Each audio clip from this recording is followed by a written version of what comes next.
and today I am going to discuss with you all the next part of male reproductive system, that is your seminiferous tubule.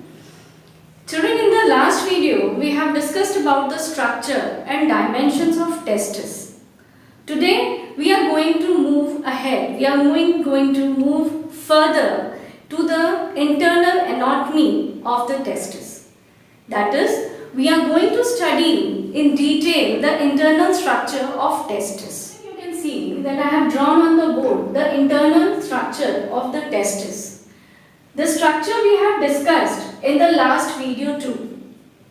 But again, little bit description, little bit with explanation, I will be moving to the internal parts of the testis.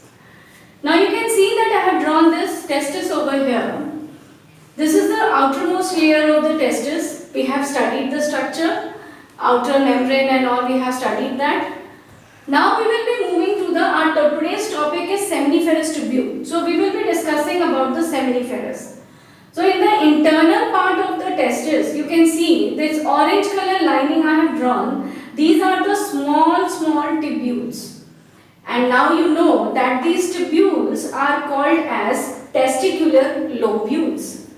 Now inside this testicular lobules, very fine coiled-like structures are present, and these fine coiled-like structures are called as seminiferous tubules. I told you all that within each testis, about 250 small compartments called as testicular lobules are present. Within these testicular lobules, about 2 to 3 seminiferous tubules are present. Now today we are going to study the descriptive structure of this seminiferous tubule. Each testis is having 250 small compartments, testicular lobules, and each testicular lobule is comprising 2 to 3 seminiferous tubules. Now children, these seminiferous tubules, they all move out from testis in a small tube, in a small connective, and these small tube-like structures are called as tubuli recti. I hope you are seeing in the diagram seminiferous tubules inside the testicular lobule. These seminiferous tubules moving out into this pipe-like structure. These pipe-like structures are called as tubuli recti. Now this tubuli recti, very fine tubes, they meet together at a place in the mediastinum testis. This word also you are familiar with. In the mediastinum testis, all these tubuli recti, they meet together and they form a part called as rete testis. Rete testis, this word is also familiar, we have discussed before. So rete testis. This rete testis is opening into very fine blue color tubules, you can see. I have drawn with blue color. These blue color tubes are called as vasa efferentia. Vasa efferentia. This vasa efferentia is moving out into a very highly coiled-like structure, and this coiled-like structure is called as epididymis. And this epididymis will move out through the inguinal canal into the intra-abdominal cavity, and this portion is called as vasa deferentia. I'll repeat the parts again, children. This is a testis, wall of testis. Then about 250 small testicular lobules. Within each testicular lobule, 2 to 3 seminiferous tubules are present. These seminiferous tubules open into tube-like structure called as tubuli recti. This tubuli recti meet at a connective, meet at a junction, which is called as rete testis. This rete testis opens into a tube called as vasa efferentia. Vasa efferentia opening into a highly coiled structure called as epididymis, and epididymis will be opening into vasa differentia, which will be making the rest of the male reproductive system. Now, this seminiferous tubule we are going to discuss in detail. Now, you can see that on the board, a descriptive structure of the seminiferous tubule has been shown. Children, suppose that this is a seminiferous tubule, a long tube. I have pulled the tube and it is straight now. Now this tube, this seminiferous tubule, I am cutting it in a transverse form. I am cutting it in this way. So this transverse form, when I have cut and I am seeing it in this form. So this is the structure. This is the structure. So what is there? This was seminiferous tubule. Now I have cut the tubule in this transverse section, and then I am turning the section in this way, and then I am seeing that what is inside this part. So this is what your structure is shown on the board of the seminiferous tubule. Now, what are the things which we are going to study in this? We are going to study about Sertoli cells. You can see I have written inside the diagram. I have written Leydig cells. Then this complete is seminiferous tubule. I have written ST over here. ST means seminiferous tubule. Then I have drawn in between a small lumen. Lumen means small cavity, small opening, vacant space. So this is your lumen. Then you can see I have drawn small ball-like structures. These small balls are spermatogonium cells. So these are the few things which are very important to be known. So I'll zoom the diagram on the board little later, but the names are what which is very important for us to know in the beginning only in the topic seminiferous tubule is what are the important terms. The first term is Leydig cells. Now these are the special type of cells which are present inside the seminiferous tubule. Now this Leydig cell was discovered by Franz Leydig in 1850. Franz Leydig was a German anatomist. Anatomist means he was a scientist who was studying the anatomy of the internal structures. Anatomy means to study the internal structure of any organ, of any part. So this seminiferous tubule, the internal structure of this seminiferous tubule was studied by Franz Leydig in 1850. Then the second important cell which we are going to study in this topic is your Sertoli cells. These are also very important cells which was discovered by Enrico Sertoli in 1865. Enrico Sertoli was an Italian physiologist. So these was studied by Sertoli cells was discovered by Enrico Sertoli in 1865. Leydig cell was discovered by Franz Leydig in 1850. Franz Leydig was German anatomist and Enrico Sertoli was an Italian physiologist. Now, moving ahead, we will be studying about spermatogonium cells. Then, we will be studying that what is lumen and the detailed structure of the seminiferous tubule. Now, children, it's very important for us to know the difference between Leydig cell and Sertoli cells.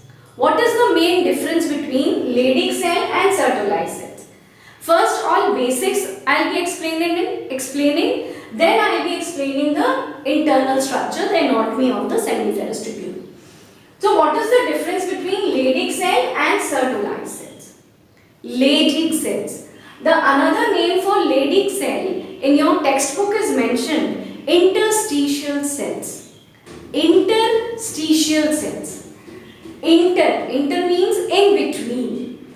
Now children, this is a broad diagram which is showing all the parts of the seminiferous tubule. Then you can see that I have drawn here. This is also a seminiferous tubule. This is also seminiferous tubule. This one is also seminiferous tubule. I haven't drawn the internal structure in this parts. So there are many cells. There are many seminiferous tubules over here. Now, these Leydig cells are present in between the seminiferous tubule. Seminiferous tubule and seminiferous tubule. Leydig cell is present in between. Seminiferous tubule and seminiferous tubule. Leydig cell is present in between. So, Leydig cells are present in between the cells, in between the seminiferous tubules. That is why it is called as interstitial cells. It is present in between two seminiferous tubules, in between the seminiferous tubules. So this is your Leydig cells. So location of Leydig cell is outside the seminiferous tubule. But second is Sertoli cells. You can see that this is a cell which is located inside the seminiferous tubule. Sertoli cells are located inside the seminiferous tubule and Leydig cells are located outside the seminiferous tubule. Sertoli cells located inside the seminiferous tubules are responsible for nutrition, for providing nourishment to the developing sperms, to the developing spermatozoa. These Sertoli cells are also called as supportive cells, or it is also called as nurse cells. Supportive cells, why? Because these Sertoli cells will be supporting the development of the spermatozoa. And why it is called as nurse cells? Because it is providing nourishment. It is taking care of the developing spermatozoa. So, Sertoli cells are present inside the seminiferous tubule and it is providing nourishment and it is taking care for the development of developing spermatozoon, for the development of sperms. Now, Leydig cells are present outside the seminiferous tubule and these Leydig cells are responsible for secretion of testosterone hormone, which is the main hormone of the male reproductive system. So, Leydig cells are responsible for secretion of testosterone hormone. Similarly, your Sertoli cells are also secreting two important type of proteins, two important type of chemicals.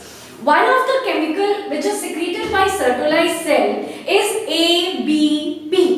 ABP, androgen binding protein. So, Sertoli cells are secreting androgen binding protein ABP, which is helping in concentrating the testosterone which is secreted by Leydig cell, so that the development of the sperms can be done, can take place, can happen inside seminiferous tubule in proper way.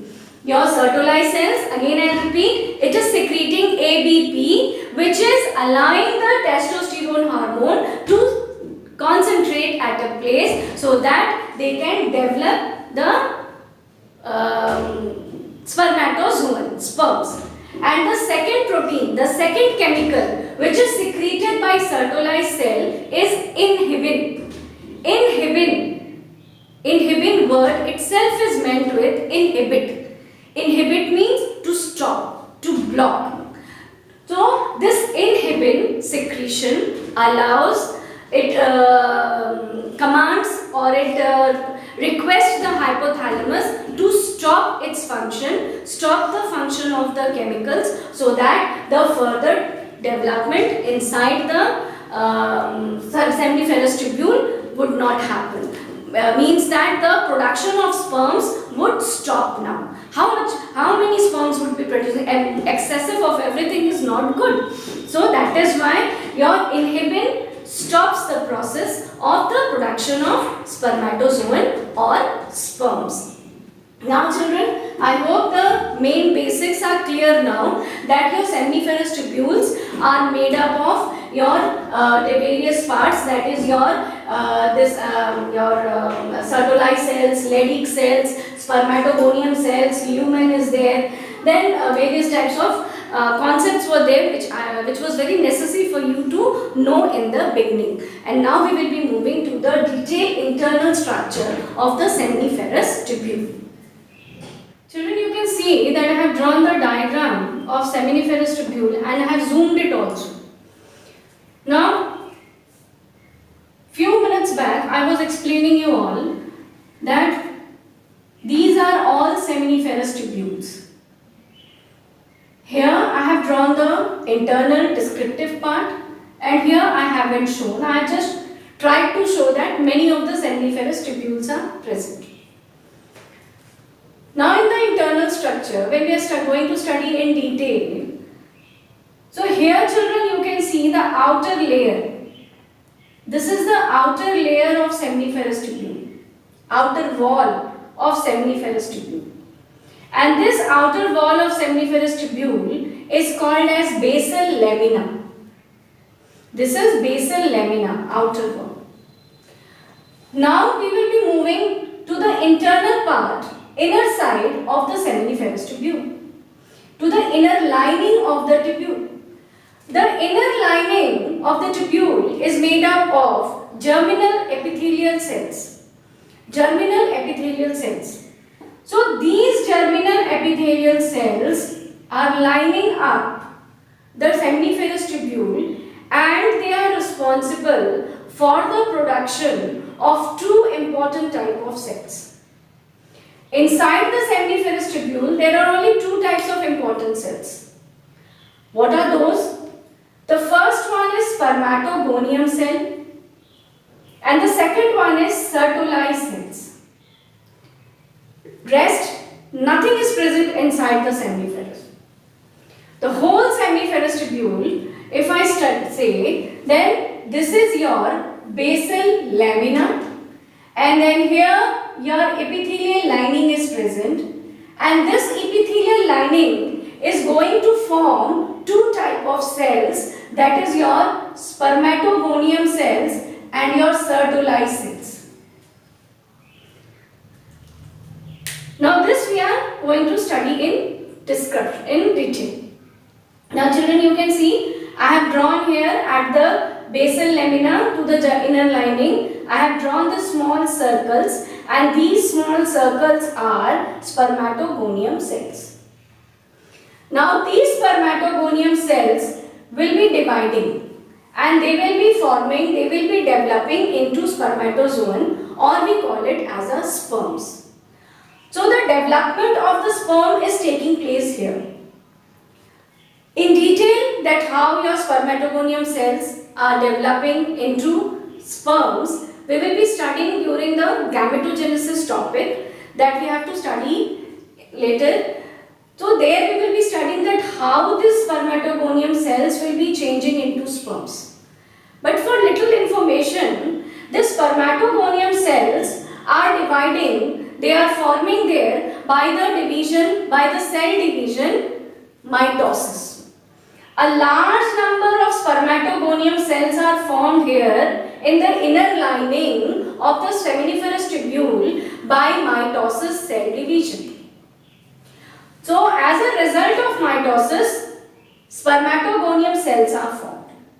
Now these spermatogonium cells will be dividing, will be moving to the second phase of cell division, that is your meiosis.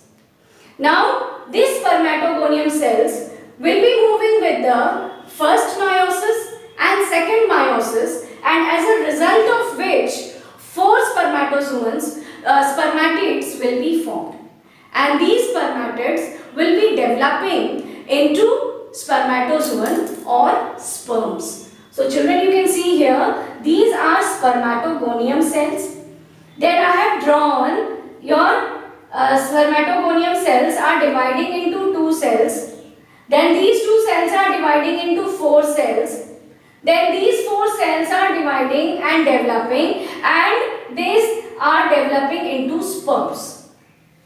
Here in the detailed structure we will be studying that how the section is there, how the development is taking place, and then these sperms are released into the lumen, into the central cavity, central space, and this space is called as lumen. After the development of sperms inside the seminiferous tubule, when these sperms are released into the lumen of the seminiferous tubule, the process is called as spermiation. Spermiation. Spermiation is a process by which the developed, mature sperms, they are released into the lumen of seminiferous tubule. Now from here, these lumen, the sperms will be moving to the tubuli recti, then to the retitextis, then from retitextis, the sperms will be moving to vasa efferentia, then from there to epididymis, from epididymis the sperms will be moving to vas deferentia, and from vas deferentia it will be moving to the urethra or urinogenital duct, and from there into the pineal duct, that is your penis. So this was the pathway. In the last video we have discussed that what was the pathway of the sperm. So sperms which are formed, which are developed inside the seminiferous tubule, they passing through mitosis and meiosis cell division, these spermatogonium cells changes into sperms, then sperms are released inside the lumen of the seminiferous tubule, and these sperms are carried to the female genital duct or female reproductive system, passing through the different male reproductive system. Now, Sertosized cells which are present here, Sertolized cells which are present here will be giving your nutrition to the developing spermatogonium cells. And the Leydig cells here, present in between the two seminiferous tubule, will be secreting testosterone hormone. And this testosterone hormone will be helping the development of the spermatogonium into spermatozoon or sperms. Now children, this is the transverse section which we have drawn. Now suppose if I cut this section. Now suppose if I am cutting this section of the seminiferous tubule. If this much portion I am cutting it, then I will show it here in the next diagram in detail that how the development and the Sertolized cells are processing or they are completing their developmental process inside the seminiferous tubule. Now children, this is the diagram. It is a cross section in a broad enlarged manner to explain you all that how the spermatogonium cells inside the seminiferous tubules are developing. Now here you can see that I have drawn this diagram, this portion. I have cut a cross section from here. Suppose this section I have cut and I have placed it over here to explain. Now the basal part, this bottom part, this base part is called as basal lamina. Then here I have drawn a triangular shaped cells. These are Sertolized cells. These are Sertolized cells. Now children, at the bottom you can see I have drawn one single cell. I told you that the inner germinal epithelium of the seminiferous tubule, they are responsible for producing spermatogonium cells. So from the inner lining, spermatogonium cell is developed. This is a spermatogonium cell. I have drawn separately. Now this spermatogonium cell divides and then they divides by mitosis. And here your cells are formed.